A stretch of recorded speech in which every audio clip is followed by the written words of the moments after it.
Hello everyone, welcome to exam nest. This is Ajay Sharma. आज हम logical reasoning and data interpretation पर based एक set discuss करने वाले हैं। ये सेट प्रीवियसली कैट 2018 में स्लॉट 2 में पूछा गया था।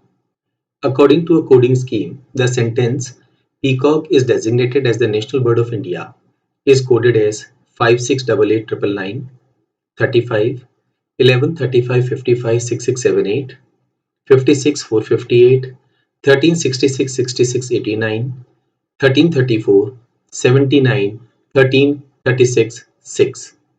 This coding scheme has the following rules. The scheme is case insensitive, does not distinguish between uppercase and lowercase letters. Each letter has a unique code which is a single digit from among 1, 2, 3 up to 9. The digit 9 codes 2 letters and every other digit codes 3 letters. The code for a word is constructed by arranging the digits corresponding to its letters in a non-decreasing sequence. We need to answer the questions. 4 questions यहाँ पर हमसे पूछे गए हैं। इस set को solve करने के लिए आपको अप्रोक्सीमेटली 6 to 8 मिनट्स का टाइम लगना चाहिए। मैं सजेस्ट करूंगा कि आप वीडियो को पॉज करके पहले इस सेट को खुद सॉल्व करें और बाद में आप इसका वीडियो सॉल्यूशन देखें। ये सेट एक इजी टू मॉडरेट लेवल का सेट है।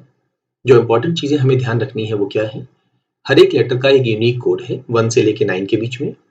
डिजिट 9 जो है वो कोड कर रही है 2 लेटर्स को और बाकी सारी डिजिट कोड कर रही है 3 लेटर्स को। तो 1 से लेके 8 तक हर एक के 3 लेटर्स हैं, तो 8 into 3 24 और 9 के 2 ऐड कर दे तो 26।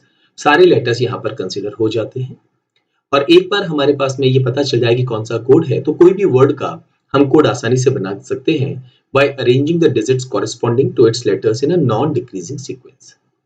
क्वेश्चन को सॉल्व करने के लिए जो इन्फॉर्मेशन हमें दी गई है उसे हम एक टेबुलर फॉर्म में अरेंज कर लेते हैं। हमने सेंटेंस में जो वर्ड्स हैं वो यहाँ लिख दिए हैं, उनके रेस्पेक्टिव कोड्स हमने यहाँ लिख दिए हैं, डिजिट 1 से लेके 9 तक यहाँ लिख दिए हैं। इनके सामने इनके जो कॉरेस्पॉन्डिंग लेटर्स हैं वो हम राइट डाउन कर देंगे। तो शुरुआत हम सबसे पहले कहाँ से करें? देखिए, जो सबसे पहले इज और एज इन 2 वर्ड से शुरुआत करते हैं। यहाँ पर एक लेटर जो है वो कॉमन है, वो है एस, और अगर हम इन दोनों पे नजर डालते हैं तो 5 यहाँ पर कॉमन है। So we can say that जो एस लेटर है उसका कोड होना चाहिए 5। तो 5 के सामने हम यहाँ पर एस लिख सकते हैं। अच्छा, अब जहां जहां पर भी एस है हमें इसको यहाँ से हटाना होगा। तो एक काम कर सकते हैं, ये एक एस हटा देते हैं और उसके साथ एक 5 कोड हटा देते हैं। और मेरे ख्याल से एस यहाँ पर हम नहीं देख रहे हैं, ठीक है। नेक्स्ट, आई का कोड हो गया है 3। तो ये जो आई है उसे हम हटा सकते हैं और 3 के सामने हम आई लिख सकते हैं। अब जहां भी आई है उसे आप हटा दीजिए और उसके सामने का कोड 3 भी हटा दीजिए। सो एक आई यहां से हम हटा सकते हैं, 3 वी कैन रिमूव। नेशनल में से आई हटा के 3 हटा देते हैं। बर्ड यहां से 3 हटा सकते हैं। इंडिया, यहां पर आई 2 बार आया है तो 3 को भी हम यहां से 2 बार हटा देते हैं। नेक्स्ट फोकस करते हैं लेटर ए पर। ए का कोड सर्टेनली अब 6 होगा, तो 6 के सामने हम लिख देंगे ए। अब ए को हटाएंगे और 6 को भी साथ साथ हटाते जाएंगे। तो ए हमने यहां से हटा दिया है। सिमिलरली एक ए यहां हट गया है और एक 6 भी हटा देते हैं हम। नेशनल में ए 2 बार आ रहा है तो यहां से हम डिजिट 6 2 बार हटा देंगे। एक इंडिया में यहां पर लेटर ए आ रहा है तो यहां से भी हम 6 हटा सकते हैं। नेक्स्ट हम नजर डालते हैं बर्ड और इंडिया पर। यहाँ 2 लेटर्स बचे हैं, एन और डी, और यहाँ पर बी आर और डी। इनमें एक मेंबर कॉमन है, वो है डी। अगर हम यहाँ पर कॉमन डिजिट की बात करें तो वो है 1। सो वी कैन से कि जो डी है उसका कोड होना चाहिए 1। तो 1 के सामने हम लिख देंगे डी और इन सभी वर्ड्स में से डी को अब हम हटा सकते हैं। सो डेजिग्नेटेड में डी 2 बार आ रहा है तो 1 भी यहाँ पर 2 बार आ रहा है। ऐसे ही यहाँ पर अब और कोई डी नहीं आ रहा है। अच्छा, एन का कोड अब हमें कंफर्म हो गया है, वो भी 6 है।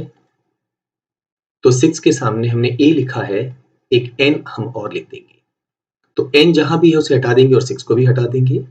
नेशनल में एन 2 बार आ रहा है तो यहां से 6 हम कैंसिल कर देते हैं। इसके अलावा डेजिग्नेटेड में एक बार एन आ रहा है तो एक 6 हम यहां से हटा देते हैं। बाकी एन अब और नहीं आ रहा है। अब नजर डालते हैं डेजिग्नेटेड पर। यहाँ पर ई 2 बार है, एक बार जी है और एक बार टी है। ई 2 बार है और लेटर 5 डिजिट 5 भी 2 बार आ रहा है, तो हम कहेंगे कि जो ई है उसके लिए हमने डिजिट 5 को इस्तेमाल किया है, तो 5 के सामने हम ई यहाँ पर लिख सकते हैं। अब जहां भी ई है वहां से 5 हटा देते हैं, so E and 5 we can remove. यहाँ पर ई है, we can remove 5।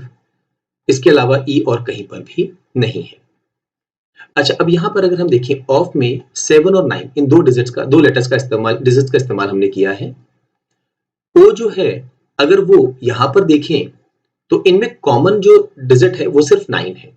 That means ओ के लिए हमने डिजिट 9 का इस्तेमाल किया है, तो 9 के सामने हम लिख देंगे ओ। यहां से ओ और 9 हटा देते हैं, ओ और 9 यहां से हटा देते हैं।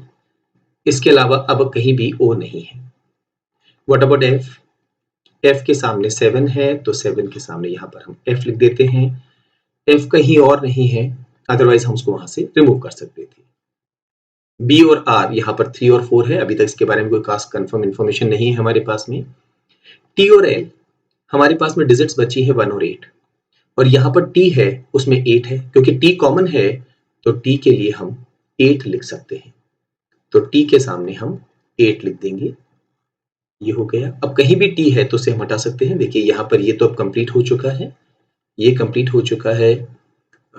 टी इसके अलावा हमारे पास में एक डेजिग्नेटेड में है, तो यहाँ से टी और यहाँ से हम 8 को हटा सकते हैं। ठीक है, चलिए नेक्स्ट देखें। तो यहाँ पर डेजिग्नेटेड में अब सिर्फ लेटर ए की बचा है जी। जी के सामने है 7, तो 7 के सामने हम लिख देंगे जी। ये वाला अब हमारा कंप्लीट हो चुका है, ये कंप्लीट हो चुका है, ये कंप्लीट हो चुका है। एच के सामने हम लिख सकते हैं 4, तो एच को हम यहां लिख सकते हैं 4 के सामने। बी और आर 3 और 4, यहां पर बी और आर कहीं भी कॉमन नहीं है। अब नेशनल में एल एक बचा है हमारे पास, तो एल के सामने हम 1 लिख देते हैं, ये एल हो गया। तो बी और आर की वैल्यू 3 और 4 होगी, पर ये कंफर्म नहीं है क्या होगी।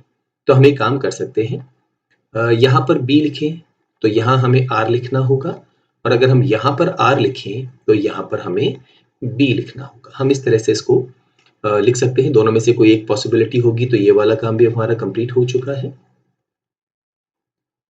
अब हम आते हैं सबसे फर्स्ट वर्ड पे, पीकॉक। सी यहां पर 2 बार है। अच्छा, सी 2 बार है तो सी की वैल्यू या तो 8 होगी या 9 होगी। अगर हम सी की वैल्यू 8 लिख दें तो 9 के लिए हमें पी और के को लिखना पड़ेगा, पर उस केस में 9 जो है वो 3 लेटर्स को रिप्रेजेंट करेगा, ये अलाउड नहीं है।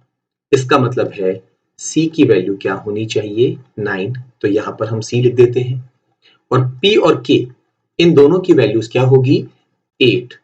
तो यहां पर हम पी और के को कैंसिल करके 8 के सामने पी और के लिख सकते हैं। ठीक है, थोड़ा सा आपको टाइम जरूर लगता है शुरुआत में, लेकिन जब आपकी प्रैक्टिस हो जाती है तो आप इस तरह के क्वेश्चंस को बहुत तेजी से सॉल्व कर सकते हैं। चलिए क्वेश्चन पे नजर डालते हैं। First question, what best can be concluded about the code for the letter L. L हमें मालूम है 1 के लिए है, तो यहां पर इसका आंसर होगा fourth option. Next question, what best can be concluded about the code for the letter B. B की वैल्यू या तो हमने 3 असाइन की है या हमने 4 असाइन की है, देयरफॉर फोर्थ ऑप्शन हमारा आंसर होगा। Next question, for how many digits can the complete list of letters associated with that digit be identified? 9 के साथ में 2 लेटर्स एसोसिएटेड होने चाहिए, दोनों हमें मालूम चल गए हैं। बाकी सभी के साथ 3 लेटर्स एसोसिएटेड होने चाहिए। टी के साथ 3 हमें मालूम चल गए हैं। 6, 7, 5 इनमें हमें मालूम नहीं है। 3 और 4 में हमें मालूम है एक आई है, यहाँ पर एक बी और आर में से कोई एक है, और एक कोई तीसरा है।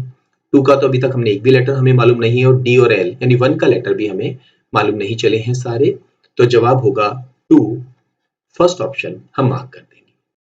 Last question, which set of letters cannot be coded with the same digit? S U V पहला ऑप्शन है।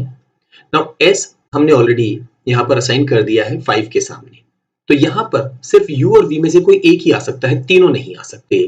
देयरफॉर इमीडिएटली हम अपना आंसर मार्क कर देंगे first option. What about X Y Z, क्या हमारे पास इन तीनों को एक साथ प्लेस करने के लिए जगह बची है? डेफिनेटली वो जगह है सेकंड के सामने। एस ई जेड, एस ये रहा, ई ये रहा, यहां पर हम जेड लिख सकते हैं, तो ये भी पॉसिबल है, ये भी पॉसिबल है। आई बी एम, आई ये रहा, हो सकता है इसके साथ बी हो और तीसरा लेटर जो है वो एम हो, यानी ये तीनों पॉसिबल है, केवल ये पॉसिबल नहीं है। तो हमारे इस क्वेश्चन का आंसर होगा first option S U we.